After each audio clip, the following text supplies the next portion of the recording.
À quoi profitera-t-il à un homme de gagner le monde mais de perdre son âme? Dans une vision, on m'a montré une famille. Cette famille vivait sur un très grand et beau domaine. Ils semblaient vivre une vie très luxueuse. Ils avaient de très beaux bâtiments, avec de beaux jardins remplis de fleurs, des allées sur la propriété avaient toutes de belles fleurs poussant sur les côtés et d'innombrables serviteurs entretenaient la propriété et s'occupaient des propriétaires et de leurs enfants. Ils semblaient vivre une vie royale. J'ai alors vu la famille bronzer sur de belles balançoires. Leurs enfants semblaient être des adolescents. Tous avaient les yeux fixés sur leur tablette tout le temps.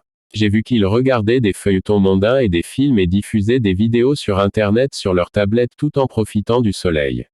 Puis j'ai entendu une voix dire, « Si c'est ainsi que vous passez votre vie, que direz-vous le jour où Dieu vous demandera comment vous avez passé votre vie ?» La vision s'est terminée. C'est la question la plus importante que vous puissiez vous poser. Comment allez-vous dire à Dieu que vous avez passé votre vie? Si c'est courir après les choses de ce monde, soyez assurés que vous aurez tellement honte, parce que vous réaliserez que toutes ces choses étaient si inutiles. À ce stade, cela peut sembler si irréel, mais nous devons vivre pour Dieu. Nous ne pouvons pas être trop occupés pour Dieu. Toutes ces choses mondaines sont simplement destinées à distraire notre marche avec Dieu. Nous devons faire preuve de discipline, de détermination à servir Dieu même si personne d'autre autour de nous ne le fait, et d'une véritable dépendance à Jésus-Christ. Il n'y a pas de temps pour se détendre et commencer à courir après le monde. Votre vie pourrait se terminer à cette minute même, pouvez-vous dire à Dieu que vous avez vécu pour lui? Une relation avec Dieu vaut bien plus que tout ce que ce monde peut vous offrir. Tous ces feuilletons télévisés et ces films que le monde est occupé à poursuivre sont des appâts pour votre âme. Satan veut votre âme, alors il produit des films très attrayants qui dépeignent des gens vivant une vie insouciante sans Jésus-Christ, utilisant le nom de Dieu en vain, buvant, s'habillant de manière immorale et promouvant toutes sortes de choses que Dieu déteste et méprise tant. Dieu m'a dit que tous ces films, feuilletons, dessins animés impies sont l'appât de Satan pour les âmes humaines. Est-ce que ça vaut le coup d'échanger son âme contre un film?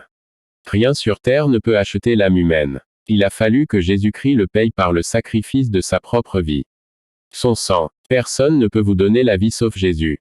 Il est mort pour que vous viviez mais vous devez abandonner toutes ces choses abominables, prendre votre croix et suivre Jésus-Christ. Je n'ai aucun doute que si Dieu pouvait ouvrir nos yeux pour voir exactement ce qu'il nous réserve au ciel, nous n'hésiterions pas à abandonner toutes les choses terrestres qui nous séparent de Dieu. La Bible dit que l'œil n'a pas vu ni l'oreille entendu ce que Dieu a préparé pour ceux qui l'aiment. Tout ce qui a été révélé sur le ciel, y compris ce que Jean a vu, n'est qu'un aperçu de ce à quoi il ressemble vraiment. Dieu nous réserve à tout de grandes surprises, si seulement nous y parvenons. Le prix a été payé pour nous frayer un chemin. Dans une vision, je me suis retrouvé à marcher seul sur un chemin menant quelque part. C'était le soir et la nuit approchait à grands pas. Comme j'étais seul, j'ai décidé de me dépêcher pour que le temps qu'il fasse noir, j'aurais atteint où j'allais. En me dépêchant le long de ce chemin, j'ai remarqué qu'il était très difficile de marcher ici, la route était très étroite et en marchant, je suis tombé sur des endroits si escarpés que si vous n'y prêtiez pas une attention particulière, vous pourriez tomber.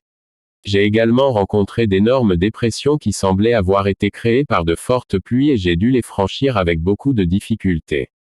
Quand j'ai regardé sur les côtés, j'ai eu peur parce que ce chemin était dans ce qui semblait être un fourré. Des buissons épais qui montaient très haut se trouvaient des deux côtés de la route. Il semblait impossible à quiconque de trouver un moyen de pénétrer à travers les buissons, le seul moyen était d'utiliser ce chemin très étroit et escarpé. Ces buissons poussaient tout le long de cet endroit où j'étais. Et les plantes grimpantes qui semblaient pousser depuis des années étaient tout emmêlées dans les arbres, ce qui rendait les buissons encore plus épais. Le danger semblait se cacher dans ces buissons et le seul chemin semblait s'en tenir au chemin étroit. La peur m'a saisi alors que j'imaginais quelles créatures effrayantes pouvaient être dans les buissons environnants. J'étais tellement désespéré de sortir de cet endroit qui semblait si dangereux, mais je ne pouvais pas marcher assez vite car il y avait tellement d'obstacles, des nids de poules qui facilitaient les trébuchements et les chutes, d'autres parties de la route nécessitaient de monter puis d'aller vers le bas, comme s'il s'agissait de petites collines. Je me sentais épuisé et comme la nuit tombait rapidement, j'avais peur de marcher seul dans ce chemin. Je me suis dit, c'est si difficile de marcher ici et c'est si dangereux, qu'est-ce qui m'a poussé à emprunter ce chemin? Pourquoi n'ai-je pas emprunté l'autoroute que Tout le monde utilise. J'aurais aimé l'utiliser car c'était beaucoup plus facile. J'ai vu que cette route était goudronnée et extrêmement large. C'était une voie à 2 voies et des véhicules circulaient sur cette route. J'ai remarqué qu'il faisait presque nuit. Parce qu'elle était goudronnée, cette route était extrêmement lisse. J'ai vu des gens qui marchaient sur cette route. Ils n'étaient pas stressés et déménager ici était si facile. Je les ai vus marcher si doucement et il n'y avait rien pour les faire trébucher. Les gens ici étaient souriants et tellement à l'aise en marchant. Contrairement au chemin étroit, cette route était suffisamment large pour accueillir même les véhicules. Je n'ai pas vu de buissons dangereux autour de cette route, tout était clair. J'enviais ces gens surtout que la nuit approchait et que je n'avais aucune compagnie alors que je marchais sur la route dangereuse sur laquelle je me trouvais. J'aurais aimé partir avec ces gens pour ne pas avoir à traverser toutes les difficultés de la route sur laquelle j'étais. En regardant les buissons épais qui m'entouraient, j'imaginais toutes sortes de créatures qui s'y cachaient et n'attendaient que de dévorer ma chair. J'ai alors entendu une voix m'appeler en disant « Toi, ne marche jamais sur cette route. C'est tellement dangereux. Il y a des serpents sur cette route. » C'était Satan essayant de m'intimider pour que je ne marche pas dans cette voie. Cela paraissait dangereux, mais j'étais déterminé à ne pas faire demi-tour. J'ai décidé que la seule chose que je pouvais faire puisque cette route était dangereuse était de courir aussi vite que possible malgré les obstacles, afin d'arriver à destination plus rapidement et d'être en sécurité. La vision s'est terminée. Le Seigneur m'a alors fait comprendre que cette route étroite et difficile est le chemin du ciel.